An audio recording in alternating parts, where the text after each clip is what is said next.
Antes de empezar y de empezar con la charla y de contaros todo este rollo que tengo aquí para vosotros, he preparado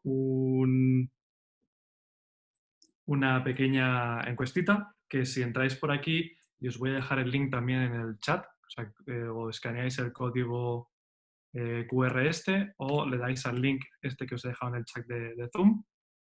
Es una encuesta, a ver si se lanza. Vale, que es un poquito para saber a qué audiencia me estoy dirigiendo y saber si tengo que ahondar más en algún tópico o en otro. Ya os digo, con el QR este que tenéis aquí en la pantalla, lo podéis escanear si tenéis esta aplicación con el móvil o si tenéis con el ordenador directamente hacerle clic. 3 personas, 5 personas. Muy bien, perfecto. Vale, bueno. Veo que más o menos ya es lo que tenía preparado. Perfecto. Dejaré un minutito más. Así hasta las 5 y empiezo a las 5 clavado. Cumpliendo los tiempos. Que luego no me lo echen en cara. Bienvenido, Joan, buenas tardes.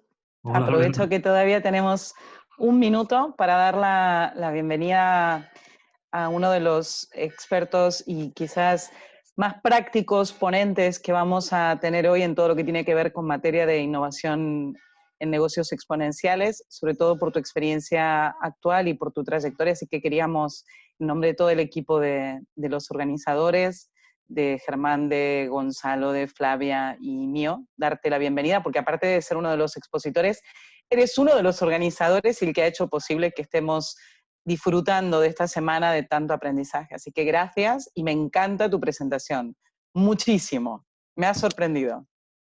Me alegro. A ver si a los demás también les gusta tanto. Está preparada con todo el cariño y si no os gusta no os preocupéis porque la puedo cambiar en cualquier momento. Así que ya veréis a ver lo que tengo preparado. Vale, pues voy a dejar de momento el poll aquí viva por si luego quiero volver a ella, pero voy a abrir ya la charla. Veréis que no es un PowerPoint al uso. A mí me gusta mucho lo que es la facilitación gráfica y me gusta hacer presentaciones de este tipo. No os preocupéis porque iré con el lapicito marcando otras partes para que veáis y tal. Bueno, empezamos entonces. De la crisis a oportunidad. Yo lo que quería en esta presentación es explicaros un poquito de cuál ha sido mi trayectoria y de aquellos aprendizajes que he tenido. Entonces, para aquellos que me conozcáis, yo empecé en el mundo startupero en Barcelona, hará alrededor ya de unos 8 o 9 años. Y vengo a contaros, ¿cómo que no? La cagada que hice yo cuando empecé con el mundo startupero, porque se empieza así, se empieza cagándola. Entonces, este soy yo y hace estos 8 o 9 años y junto con un amigo mío tuvimos una idea y decidimos pues lanzarnos a la piscina y fundar una startup. Éramos los dos bastante novatillos. Pero dijimos, teníamos ganas, teníamos energía, vamos a hacerlo. Y entonces, pues fundamos esta startup. Y estuvimos durante 6 meses trabajando sin parar. Noches sin dormir, llegando, porque claro, en ese momento también teníamos nuestro propio trabajo, llegando del trabajo a casa e invirtiendo un montón de horas, quedándome dormido en el teclado, un par de veces pasó. Y después de esos 6 meses de trabajo durísimo, incluso yo al final también acabé dejando el trabajo para dedicarme al 100%, después de esos meses de trabajo durísimo y de noches sin dormir, pues por fin lanzamos un producto. Este producto nuestro, que estábamos muy orgullosos. Por fin lanzamos algo después de estos 6 meses y pues lo lanzamos a los usuarios. ¿Cuál fue nuestra sorpresa? Que cuando lo lanzamos, los usuarios, nuestros clientes, se quedaron como, vale, y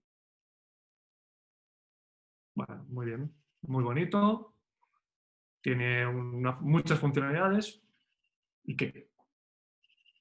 Entonces, os imagináis el descontento nuestro después de todo ese esfuerzo dedicado, después de esos 6 meses, que no llegó a las expectativas que nosotros teníamos, ¿no? Entonces, mi respuesta a eso, más que mi respuesta, mi camino a que eso no vuelva a pasar, es Agile. Pero Agile para mí es una palabra muy grande. Implica muchísimas cosas. Pero veréis cómo intentaré explicaros durante toda la presentación el por qué Agile es mi respuesta a esta situación que me pasó. Y que sí que es cierto que es una situación muy del mundo startupero, pero es una situación que he visto repetirse en otras empresas de mucho mayor tamaño y que me he dado cuenta que no tiene nada que ver con el mundo startupero. Es cómo la mente de las organizaciones funciona. Entonces, paso al siguiente. Como os decía, Agile es una palabra muy grande. Y al final Agile es un mindset, es una mentalidad. ¿Qué significa eso? Significa que yo os lo puedo escribir con muchas palabras, os puedo dar la conferencia aquí, puedo estar, si por mí fuera, podría estar aquí 3 días enteros hablando de Agile, pero por mucho que yo os hablara, no lo llegaríais a comprender del todo, porque al ser una mentalidad hay que experimentarla, hay que vivirla. Y puede parecer muy flower power, pero es la realidad. Entonces, y también me he encontrado en situaciones en las que gente que dice, no, esto de Agile, esto es para los desarrolladores, ¿no? Esto es para los que hacen aplicaciones y webs. O no, esto es para cuando llega a los empleados, los que tengo por ahí debajo, ellos ya que se encarguen de que sea Agile. Y más vale que sean ágiles, que les estaré enviando a ver si son ágiles. Y es una lástima, porque este mindset, esta mentalidad Agile, tiene que estar en toda la organización, en todos y cada uno de los niveles de la organización.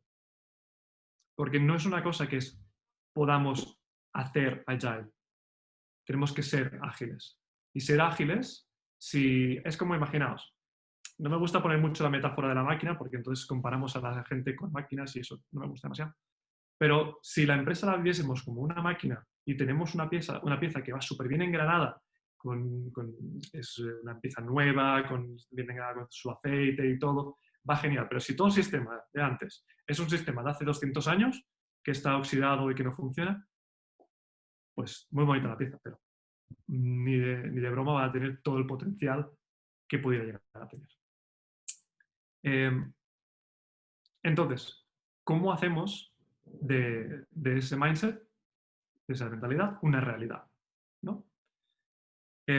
Pues hay muchas distintas metodologías, marcos de trabajo, teoremas, teorías que aplican este concepto de Agile, o lo que a mí me gusta englobarlo todo en Business Agility. Esto hay un Agile Coach en Barcelona que se llama Jaume Jornet, que lleva muchísimos años dedicándose a esto y que lo explica muy bien en sus meetups. Pero al final esto es una visión de todo, de un montón de herramientas que se basan en lo que es Agile, ¿no? Y para mí hay una cosa que tienen todas en común, que ahora os explicaré. De todas estas herramientas que podemos ver aquí, hay algunas que están basadas más en gestión, como Management 3.0, otras que están más basadas en lo que es metodología de trabajo, como Scrum o Kanban, otras a nivel más organizativo, como Sociocracia o Holacracy, son más a nivel organizativo.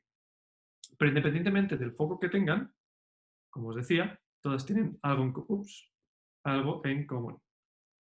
La respuesta al cambio. Y ahora, ya habéis visto que he dibujado por aquí un intento de coronavirus.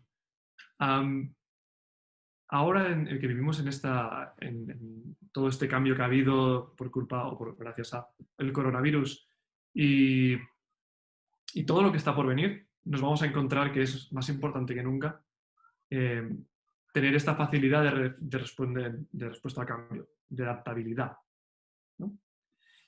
Y no solo a nivel de ingeniería, es a nivel de toda la organización. Entonces, os voy a enseñar cuáles han sido los aprendizajes que yo he tenido acerca de todas estas herramientas que os mostraba, que las he aplicado en la vida laboral, incluso algunas en la vida personal. Y os voy a explicar todos aquellos aprendizajes que yo he ido teniendo durante este tiempo y cómo lo he ido aplicando a mi día a día y a mi vida laboral. El primero es el focalizarse en el usuario, en el cliente. Esto ya lo habréis escuchado en otras charlas o lo veréis, hay una que es Customer Obsession, que os hablaba más a fondo de todo esto. Pero al final, si nosotros estamos construyendo un producto para alguien, tenemos que ponerlo en el centro. Porque si no, es muy fácil caer en el producto por el producto o la innovación por la innovación. Y eso no llega a ningún lado. He visto muchas empresas que tienen grandes comités de innovación y que invierten mucho dinero, pero al final eso no satisface ninguna necesidad de nadie. Bueno, la de los egos de algunas personas, pero no hablemos de ese tema. Entonces, para mí es muy importante siempre el hecho de enfocarnos en el usuario. Pero enfocarnos en el usuario no es enfocarnos en el usuario número 375, que no sabemos ni quién es, y solo tenemos sus datos respecto a un dashboard que nos pueden construir. Para mí, enfocarte en el usuario es ponerle cara, ¿no? Y decir, bueno, pues si yo estoy construyendo un producto, es para Will. Y sé quién es Will. Y conozco las necesidades de Will.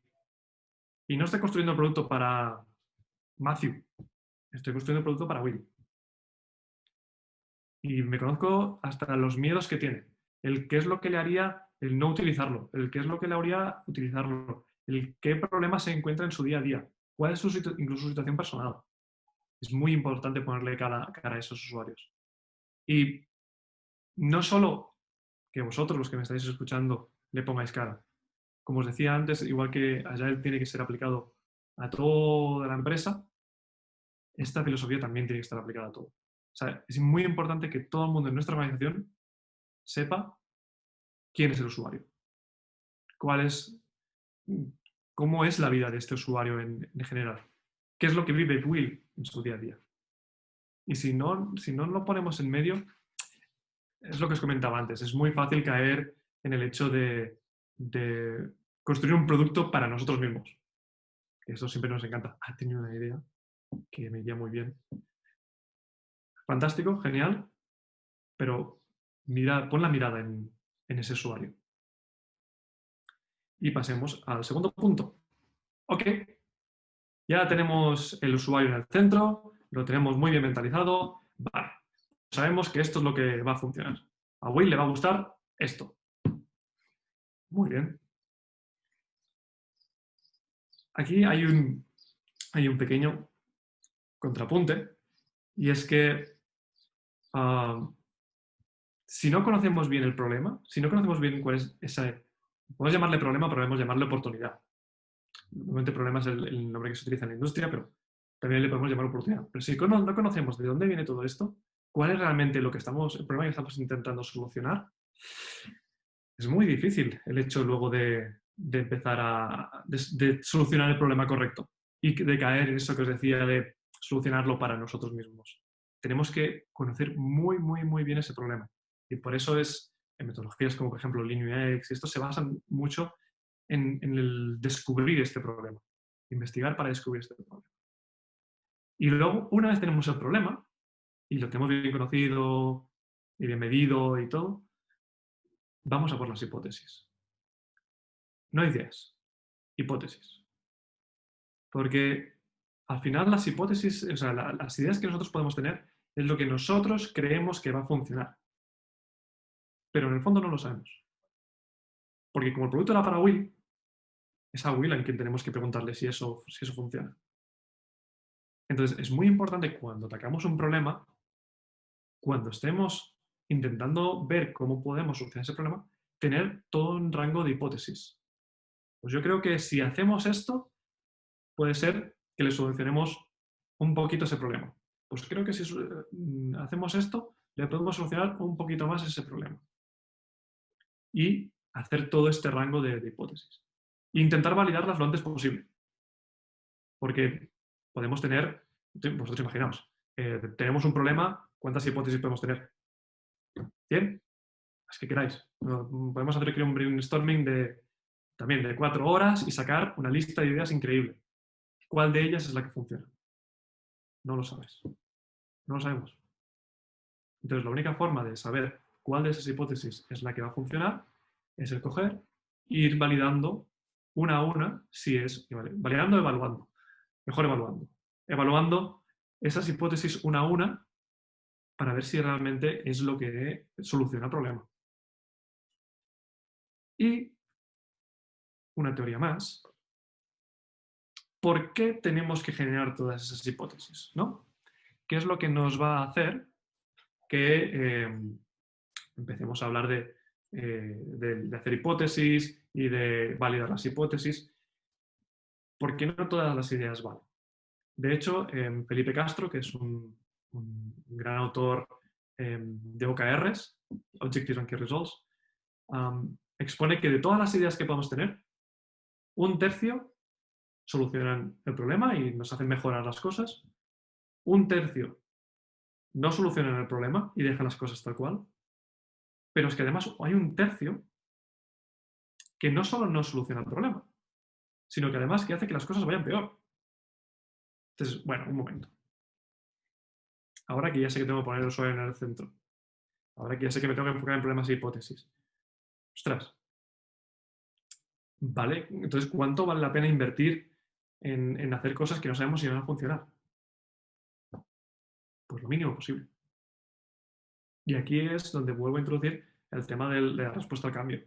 Porque la respuesta al cambio no es solo me cambia el ecosistema, cambio yo. Es también el adaptarse al saber qué es lo que va a funcionar, qué es lo que no. Y probarlo. ¿Es esta una de las ideas que mejoran las cosas? Sí. Continuemos. No, la descartamos. Pero no vale solo con descartarla y ya está. Esto no trabajamos más.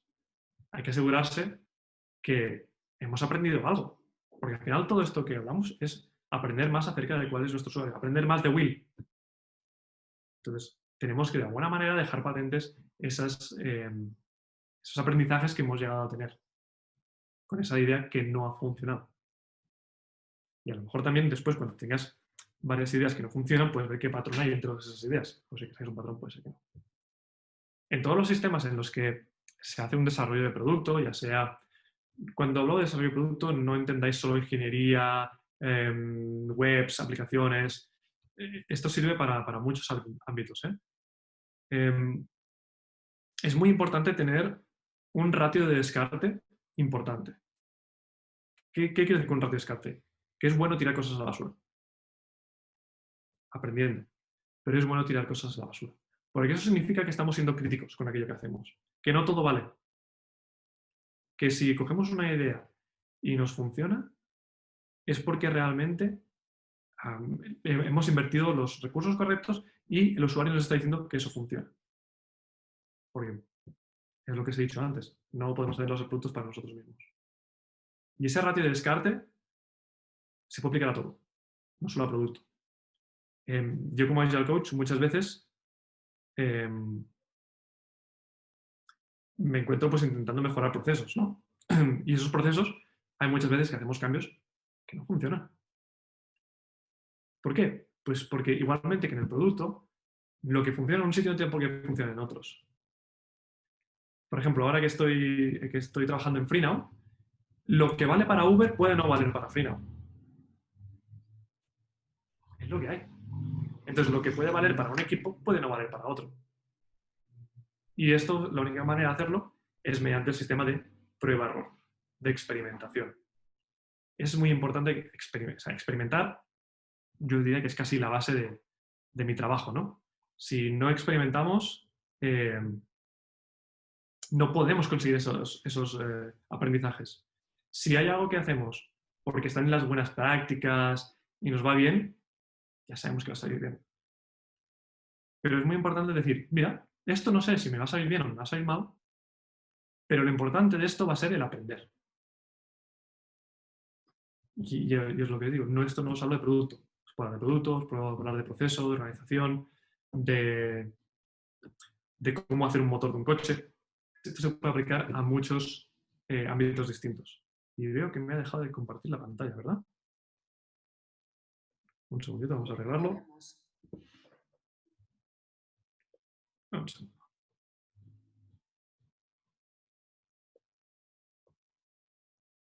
Vaya, vaya.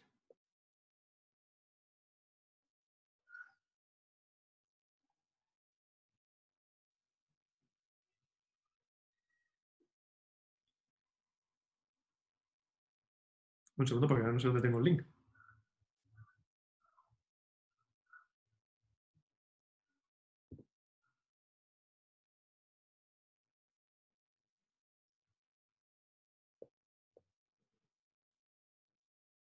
Viajes del directo. Ya estoy, ya estoy. Ya llego, ya llego.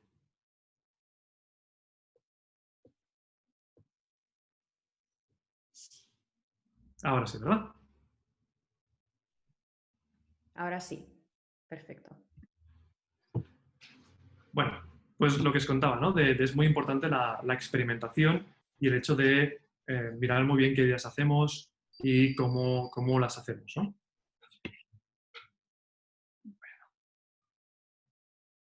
Y ahora para mí os voy a hablar de... Esto me puedo ir hablando todo el día si quiero. Porque ha sido el mayor aprendizaje que he llegado a tener en mi vida laboral. Y es... lo he puesto en inglés porque he intentado encontrar las palabras en castellano, pero no me gustan tanto como que suenan en inglés. Entonces las dejo en inglés. Que es outcomes versus outputs. Y os lo voy a contar con un ejemplo. Cuando yo acabe esta presentación y acabe el día, diré, "Buah, hoy cuántas cosas he hecho durante el día, ¿eh? He hecho un montón de cosas. ¿Sabes qué?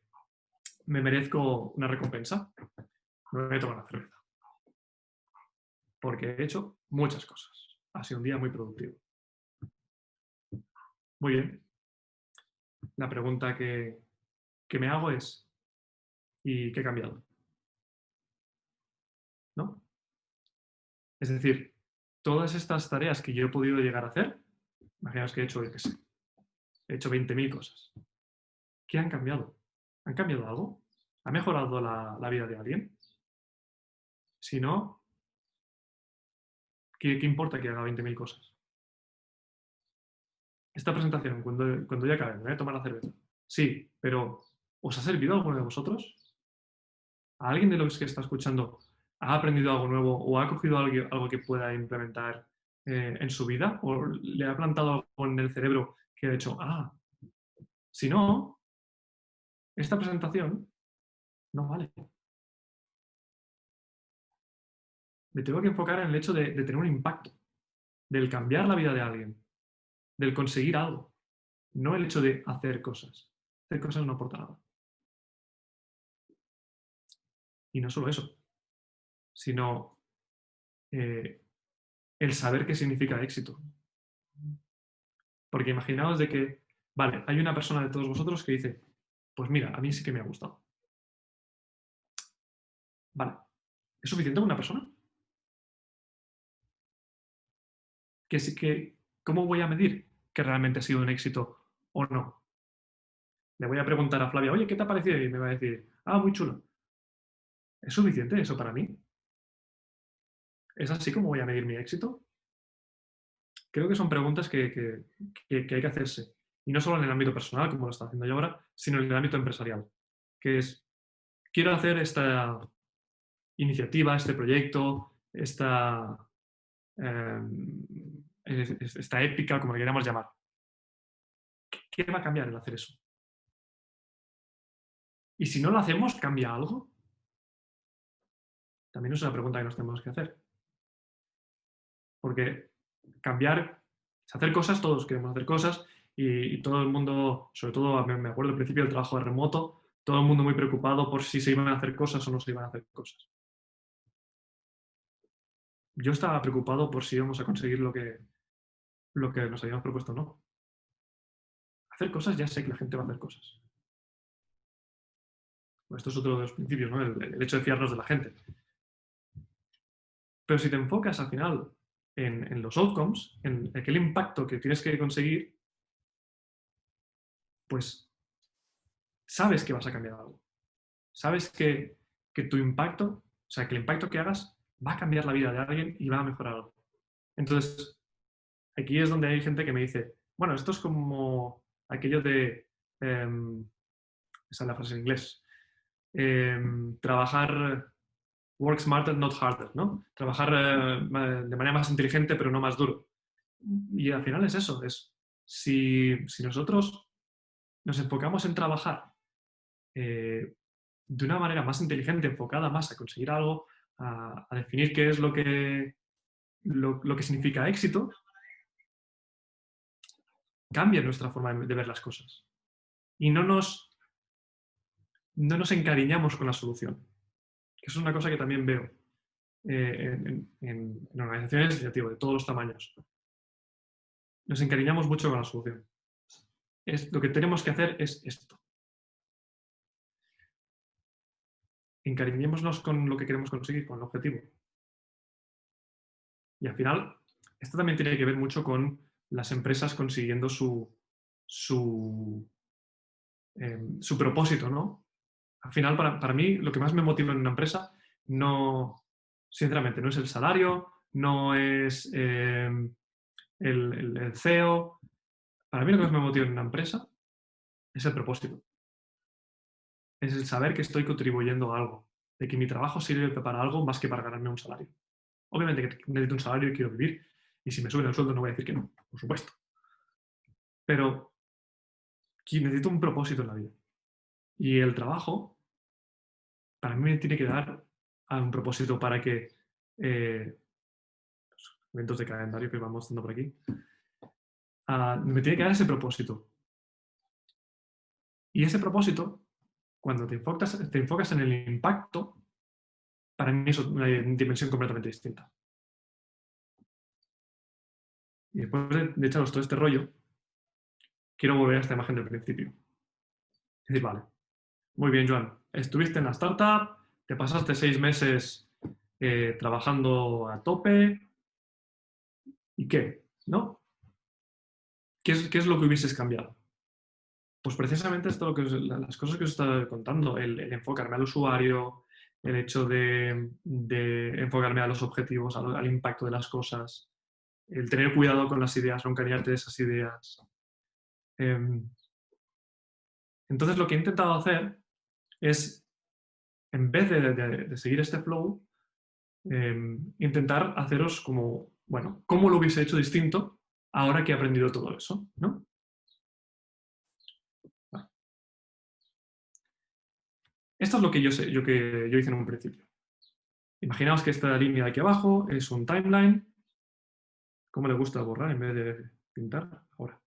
Imaginaos que esto es un timeline de 6 meses y yo estoy trabajando estos 6 meses y a los 6 meses entregamos este monstruo. Muy bien, felicidades, no funciona.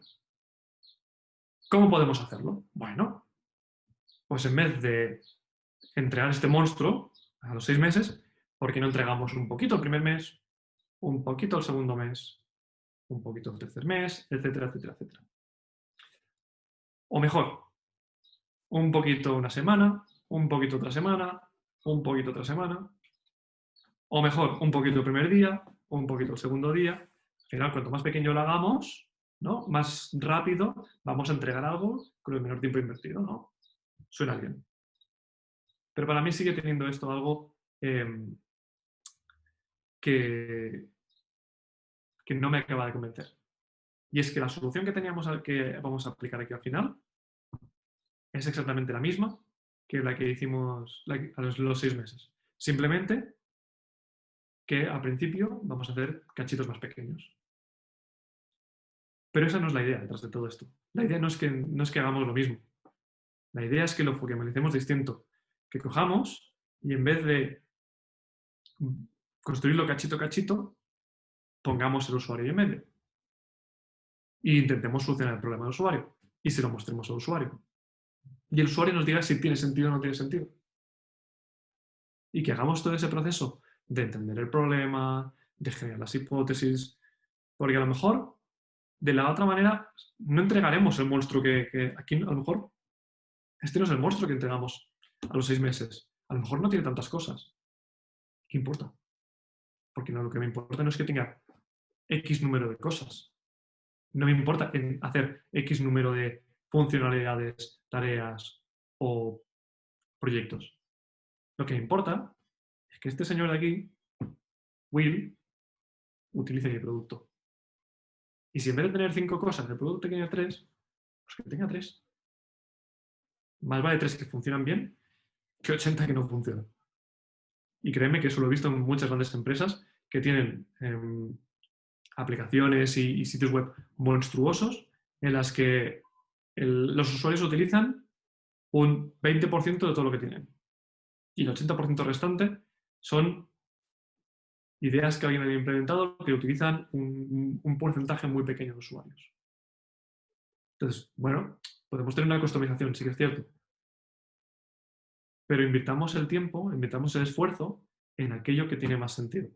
Entonces, no me preocupo de tener aquí un monstruo de grande, sino me preocupo en tener la solución que a este señor, Will, le va bien. Entonces, si miro el proceso, si me voy un poquito para atrás y miro este proceso desde atrás, en vez de hacer un proceso con cajitas lineal, para mí es algo así. Porque siempre, cuando yo entrego algo, cuando acabo algo y lo enseño, pido ese feedback. Digo, ¿esto qué tal va? ¿Cómo te ha parecido? ¿Ya te cuadra ¿te soluciona el problema que tenías? Sí, no. Pues mira, en parte sí y en parte no. Bueno, ¿cuál es el feedback? Apliquemos ese feedback. ¿Tiene sentido el feedback? También he visto que hay muchas empresas que se aplica el feedback sin ningún filtraje. Ojo, hay que saber muy bien de ese feedback cómo viene, por qué viene, qué es lo que hay detrás de ese feedback. Y al final, estos ciclos van creciendo. Y cada vez vamos a tener un producto que no es que sea más grande, sino que está más centrado en el usuario, funciona mejor y nuestros usuarios están más dispuestos a utilizarlo, o pagar por él, o como nosotros seteemos el éxito. Sí que es cierto que, como siempre estoy muy ligado a trabajar con aplicaciones y web, veréis que siempre hablo de usuario. Pero poner cliente y funciona también perfecto, ¿eh? No tenéis por qué solo centraros en el mundo 100% digital. Y no me quería extender mucho más porque quiero focalizarme también en las preguntas. Lo último es, bueno, ¿cómo se llama este Zooming, no? Y después del COVID, ¿qué? Bueno, sabemos que va a venir todo un periodo de normalidad, lo hemos escuchado un millón de veces. ¿Cómo va a ser esta normalidad? Bueno, podemos especular, ¿no? O podemos esperar a que salga un libro que nos explique cómo la generación Z va a tener los hábitos de consumo. O podemos descubrirlo nosotros mismos. O podemos, mediante este prueba-error, mediante esta experimentación, mediante este problema, hipótesis, etcétera, podemos descubrir nosotros qué es lo que está por venir. Y ser conscientes de que nos tenemos que adaptar. Y esa adaptación, cuanto más rápida, mejor. Flavia el otro día en su charla lo decía, ¿no? Que al final tenemos que saber qué nos hace únicos. Pues en eso de ser únicos, también lo decía Flavia, no vale solo el hecho de ser único, es único y ser el primero que es el único en esto, ¿no? Bueno, pues ahora es una gran oportunidad. Para mí, siempre que vienen este tipo de situaciones, para mí son grandes oportunidades. Y creo que si yo veo en retrospectiva la crisis del 2008 que vivimos y todo, fue catastrófico para muchas empresas. Pero ahí también nacieron un montón de iniciativas que hoy en día vemos. Y sin ir más lejos, FreeNow, para la compañía que estoy trabajando, nació en el 2008, justo cuando empezó la crisis. Entonces, por eso el título de mi charla es, al final, de la crisis a la oportunidad. Porque sí que es cierto que hay mucha gente que lo está pasando muy mal, pero es el momento para repensar las cosas, ver con perspectiva, ver qué problemas hay y hacer algo al respecto. Y así, simplemente un repasito de las 4 ideas que he dado, que me he enrollado por más de media hora. Usuario y cliente en el centro, el foco en los problemas y en las hipótesis, el cuidadito con las ideas, porque solo un tercio de esas ideas realmente cambian algo y tienen un impacto, y el focalizarnos en el impacto. Y con esto creo que podemos pasar ya a las preguntitas. De tiempo bien, ¿no? 33 minutos. Bueno, bien. Sí, tenemos tiempo y tenemos preguntas. Entonces empezamos. Germán te pregunta, yo ya contesté, pero tu versión es mejor que la mía. Si en FreeNow estás en el equipo de Growth. Es una Ya buena hablé un pregunta. poco de nuestros equipos multidisciplinares y lo que estás Ujú. haciendo, pero tu versión es mejor. Vale, al final como estamos organizados en Frino, que supongo que es lo que habrá respuesto Flavia, es en equipos que pueden trabajar end-to-end, o sea, de inicio a fin, ¿no? Que ellos pueden coger un problema, pueden coger y tienen todos los skills necesarios para entender el problema y hacer toda esa hipótesis, validar las hipótesis, desarrollarlo, lanzarlo al mercado, probar que funciona y iterar sobre ello. O sea, tenemos todo el abanico hecho. Y entonces, para nosotros, el rol del Agile Coach es un rol que es, por decirlo de alguna manera, un rol horizontal. Que nosotros me sale incluso la palabra en catalán y no me sale en castellano. Perfecto.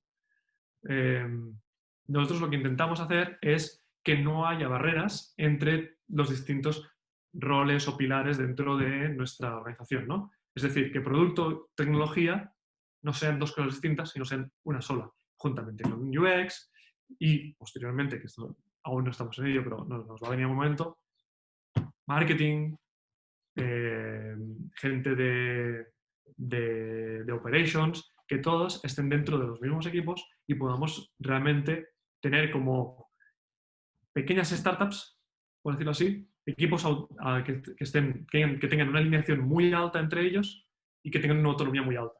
De manera que puedan funcionar muy rápido, que sean que puedan responder al cambio de una manera muy rápida y muy adaptativa y que no implique un gran eh, contrapié o un gran esfuerzo por toda la compañía para realizar esos cambios. No sé si, Germán, ¿no? Creo que era la pregunta, no sé si te respondes a la pregunta. Germán te dice que es que te ha salido una frase muy growth hacker. Creo que si hago A, pasará a B debido a C. Ah, Imagino que el roce hace al cariño y todo se mezcla. Sí. así es. De hecho, os cuento una pequeña anécdota. Mientras estaba preparando esta presentación, se la enseñé a mi mujer. Mi mujer es más del lado del marketing y me dice, ¿y por qué vas a hablar de marketing? Y digo, bueno, porque no hablo de marketing. Esto al final es teoría de producto. Pero se juntan mucho. Y hay una presentación, creo, Germán, era la tuya, puede ser, que es Customer Obsession, que es, bueno, seguro que explicarás mucho más acerca de esto y mucho mejor que yo, seguramente. Yo solo lo he pasado un poquito por alto. Esto al final es un tip que es para todos, pero no, tampoco no he entrado mucho en detalle el Customer Obsession. ¿Una pregunta más Venga, por ahí? pasamos a la próxima pregunta. Jorge te pregunta, con esta metodología, ¿cómo hacemos para que todos los colaboradores participen sin miedos? Muy buena pregunta, involucrándolos desde el principio. O sea, al final, no sé quién lo decía, creo que en la charla de antes Jimena lo ha nombrado, que decía, es mucho mejor cuando involucras a las personas desde el principio. Al final, me voy a tomar la libertad de hacer un slide, un slide más. Al final está la teoría esta de cuando tú haces un cambio, que siempre tienes al principio una serie de gente que son los innovadores, que son los que te van a conseguir aplicar estas metodologías, sean, yeah, sí, vamos a aplicarlas, vamos, seguro que nos sale bien. Estos son los primeros que tienes que ganar. O ya los tienes ganados, simplemente les challenges un poco y ya lo tienes. Pero luego tienes también toda una serie de perfiles posteriores que tienes que acabar involucrando. Y por ejemplo, con una amiga mía, que también es el coach, ella me decía, es que hay que focalizarse en estos, porque estos, los que se llaman los laggards, son los que te van a dar todos los problemas que puedes llegar a tener cuando tú aplicas un cambio. Te los van a dar todos, porque son tan detractores que te van a dar todos los problemas. Bueno, escúchalos. Es un input de información muy valioso. Pero está claro que los primeros que te van a hacer el cambio van a hacer estos. A lo mejor, si tú estás haciendo un cambio, una transformación ágil, y la vas a hacer en toda la empresa a la vez, te va a suponer un esfuerzo muy grande. Porque no empiezas por... La idea que os he dicho antes de que toda la empresa tiene que ser ágil, sí. Pero de la noche a la mañana eso no pasa. Entonces tienes que ir poco a poco. Y sí que es muy importante. Ayuda mucho una transformación ágil que los C-levels, o sea, los directores y tal, estén alineados con esto. Ayuda muchísimo. No sé si soluciona tu pregunta. Si no, pregúntame otra vez. Bueno, próxima. Como de Robert, ¿cómo se usa esto en proyectos que tienen deadline, como el caso de GDPR? Existe un deadline y no se puede entregar algo que no es exactamente el gran bloque. Creo que sabes un montón, Joan.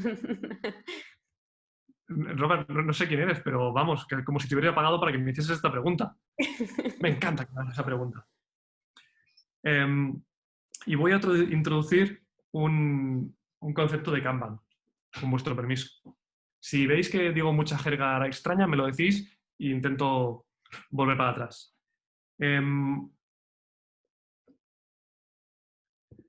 Hay un concepto que es el cost of delay, que es cuánto nos cuesta el hecho de hacer las cosas ahora o hacerlas luego, ¿no? Y en ese cost of delay podemos ver distintos tipos, digamos, de proyectos, tareas. Hay unos que si nosotros miramos un gráfico donde aquí está pues, el impacto o el coste y aquí está el tiempo, digamos, los que le llamamos de una distribución normal, es a medida que pasa el tiempo, se incrementa el coste y el impacto, ¿no? Estos son los que, tareas que son normales, suelen tener esta distribución. Luego hay otras que son las que les llamamos los tipo expedites, que son aquellas que tienen un impacto muy grande en el negocio y que no hagamos nada desde el minuto cero implica un coste, un impacto para la empresa muy grande. Imaginaos, una ONG, que el formulario de donativos no funciona. Ese es el impacto para la empresa es inmenso. Están perdiendo dinero desde el minuto cero. Entonces, el impacto es muy alto. Es muy alto. Esto es otro tipo. El tercer tipo, y me voy a dejar el del deadline para último, el tercer tipo es el que le llamamos intangible. Es algo que a día de hoy, digamos que no tiene mucho impacto, pero a largo plazo va a tener mucho impacto. Y esto es, por ejemplo, cuando ponemos en orden, hacemos reorganizaciones o ponemos en orden departamentos o si hablamos más de ingeniería, refactorizamos un código o algo, a día de hoy, ese cambio de código y tal, tampoco no aporta nada, ¿no? O sea, no vamos a ver que se disminuye el tiempo de desarrollo una barbaridad o que podemos ser mucho más rápidos. Pero a largo plazo vamos a ir viendo cómo eso va aumentando. Y el último es el deadline, que es ese impacto no es mucho hasta que llega una fecha y entonces el impacto sube enormemente. Y esto es GDPR. Esto es lo que pasó con GDPR. GDPR, tú, que no tuvieras GDPR antes de esta fecha, pues nada. Pero a partir de esta fecha, tienes que tenerlo activo. Entonces, esto es muy importante saberlo y que los equipos tengan muy claro que están trabajando en algo que es de este tipo. Es muy importante que lo sepan porque también he visto que la mayoría de veces que hay un deadline, el deadline lo conoce el manager y nadie más. ¿El manager? ¿Disculpa? Bueno, lo conoce el manager y nadie más. Entonces, ¿cómo podemos hacer esto? Ahora que ya todo el mundo tiene claro esto en mente. Vale, pues volvemos al grafiquito este que os enseñaba aquí, ¿no? Bueno, GDPR es una cosa que viene dictada por unas leyes. En este caso, ¿quién nos puede decir que aquello que estamos haciendo tiene sentido o no? Seguramente tenéis un departamento legal. Ese departamento legal, o ya sea interno o externo, eso yo no me meto, ¿está dentro de los equipos? Si está dentro de los equipos, perfecto. Pero la gran mayoría de las veces no está dentro de los equipos.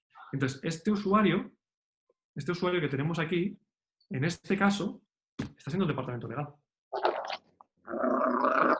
También, creo que hay alguien que tiene el micro desmuteado. Esta gente es la que nos puede decir si vamos bien encaminados o no vamos bien encaminados. Porque pasa. Construyes GDPR y luego en el último día te vienen los delegados y te dicen, pero es que no has incluido no sé qué. Muy tarde. Lo mismo, si no te he respondido, me lo preguntas otra vez.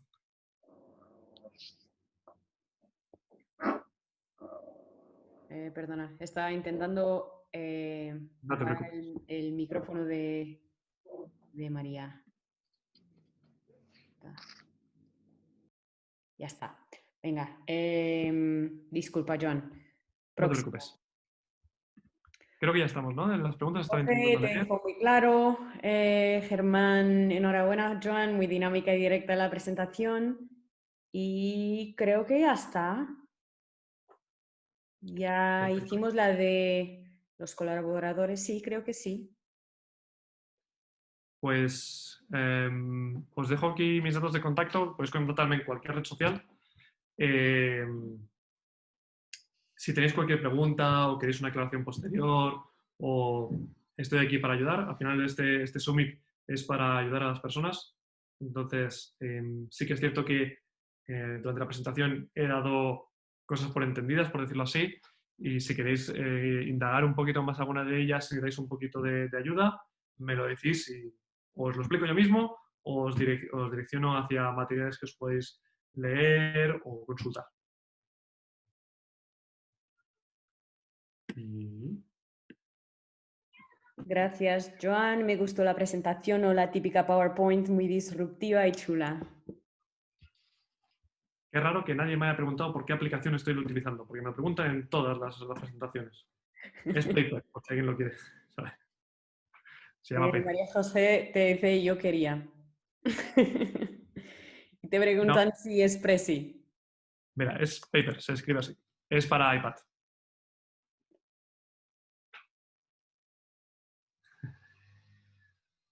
No paper. Y la Muchas magia es gracias. de esta cosita, ¿eh? Por eso. Yo siempre pido a Joan para hacer mis presentaciones. No la de ayer porque sería demasiado, pero Joan es el máster de las presentaciones. Y es muy chulo que las hace mientras le digo, oye, tengo esta idea, esta idea, esta idea, y Joan lo hace en el momento. Es muy chulo. Sin tinta. Muchas gracias, mil gracias. Oye, si queréis ¿Cuál es más, la aplicación? puedo seguir. Tengo más slides si queréis que siga, ¿eh? Has hablado de cómo, porque todavía tenemos tiempo y no sé si tendremos un problema con el ponente siguiente. Entonces, no sé si hablaste sobre cómo lo harías. Tu startup, ¿cómo la harías ahora que tienes todo esto conocimiento, que ya tuviste un montón de aprendizajes? ¿Cómo lo harías? Mirad, mi startup era una plataforma de clases particulares entre universitarios. Es decir, alguien que estaba en un curso superior o que ya había hecho asignatura era el que tenía el conocimiento para enseñar a aquellos que estaban por venir y que necesitaban pasar los exámenes o entender lo que se estaba explicando. Entonces nosotros cuando lanzamos toda esta plataforma, era una plataforma que era lista de posibles tutores, tú puedes tener tu usuario, podías reservar clases, tenías el horario de la persona a la que reservar las clases, estaba abierto para varias universidades, bueno, era una plataforma inmensa. Si lo tuviese que cambiar ahora, pues lo primero es hacer algo pequeñísimo, pero pequeñísimo, pequeñísimo, pequeñísimo. Y hay un concepto muy en startup que me gusta mucho que es fake it until you make it, ¿no? Que es hasta que no lo tengas, pero que parezca que lo tienes. Y esto pues se hace mucho pues con la nueva aplicación de no sé qué, descárgatela, ya se descarga y te dice, aún no está disponible, deja tu mail y te avisaremos. Pues con ese tipo de cosas ya puedes empezar a ver si hay un interés acerca de esto o no. Y entonces, pues cuando lances tu producto, que sea así de pequeñito y que solucione un problemita, y entonces que la gente empieza a decir, oh, muy interesante, ostras, ¿y no podrías tener también no sé qué, no sé cuántos? Bueno, analicemos los problemas. Joan, esto que Dime. acabas de definir sería en la jerga de los que creamos productos, el producto mínimo viable, ¿no? O sea, en vez Correcto. de crear en pequeño, pero pensar en grande, que es algo que es al revés de lo que estamos acostumbrados a hacer. A veces pensamos en la super idea y hacemos el mega proyecto y al final cuando hay que aterrizarlo el cliente te dice, sí, pero lo que quiero es 4 horas. y después Sí. vamos viendo, ¿no? El famoso piloto, o sea, desterrar la idea del famoso piloto y pasar al producto mínimo viable y ya después vemos cómo lo escalamos si tiene sentido o no. Que es básicamente el efecto del prototipado, ¿no? O sea, prototipar te obliga a crear productos mínimos viables para poder dimensionar correctamente. Sí, y de hecho, el típico error que veo en las empresas es, tenemos que hacer un producto mínimo viable. Vale, 6 meses después lo tenemos hecho. Producto mínimo viable de 6 meses, estamos locos. Pero es que te digo, ni 3 Sí. meses, Que es lo que ni contaba un... Flavia ayer. Flavia decía de, es mejor hacer productos que sean en el corto plazo fácilmente implantables y el by doing te va permitiendo ir mejorándolos y al final desde ese lugar terminas construyendo el megaproyecto, pero tener rapidez, ¿no? Que tiene que ver con el principio del agility que hablábamos también ayer en casi todos los Claro. encuentros de lo que fue el día de ayer. Y un apunte sobre esto, me encuentro que cuando hay veces que explico esto, la gente me dice, pero entonces quieres decir algo que sea cutre, ¿no? No, nada de cutre. Algo que sea pequeño. Pequeño y cutre no es lo mismo. O sea, si no, no es lo mismo, lo explico a veces, no es lo mismo que te regalen un elefante a que te regalen un anillo de diamantes pequeñito.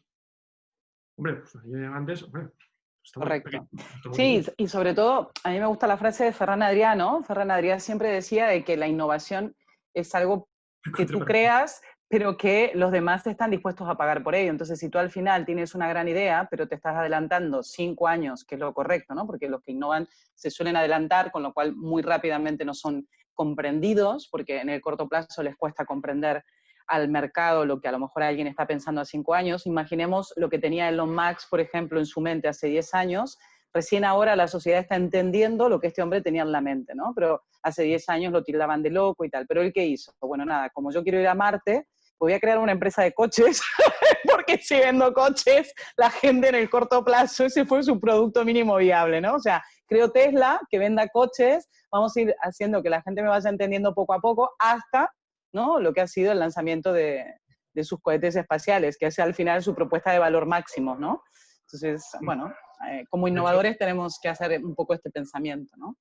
esto para mí siempre cuando quiero contar este ejemplo, cuento el de, ¿os acordáis? Es que no me acuerdo ni el nombre. ¿Os acordáis una marca de tabletas pequeñitas que eran táctiles? ¿Cómo se llamaban? Mm, Esto, no me acuerdo. no me Bueno, acuerdo. eran unas tabletas muy pequeñitas que se vendían, que eran táctiles, antes de cualquier móvil táctil. Y vendían muy, muy pocas. Pero luego llegó el primer móvil táctil y se empezó a vender a patadas. Y es que simplemente, aunque la tecnología era la misma, el mercado no era el mismo. Claro, Había cambiado el contexto. claro. Y cutre para Argentina. Shitty. En inglés, shitty. No, no, mis Lore, amigos ¿cómo, argentinos. cómo lo No, es defines? que estaba pensando y me salía un taco, así que no, mejor algo, no me sale cutre si no es el lunfardo. No, sería algo mediocre, ¿no? Algo, alguna chapuza, como Mucho. decimos aquí. Como trucho, una truchada, ahí está. Cutre es una truchada, me parece. Eso en el de aquí significa otra cosa completamente distinta que no voy a decir. Vale, ok. Muy bien. Y me dice...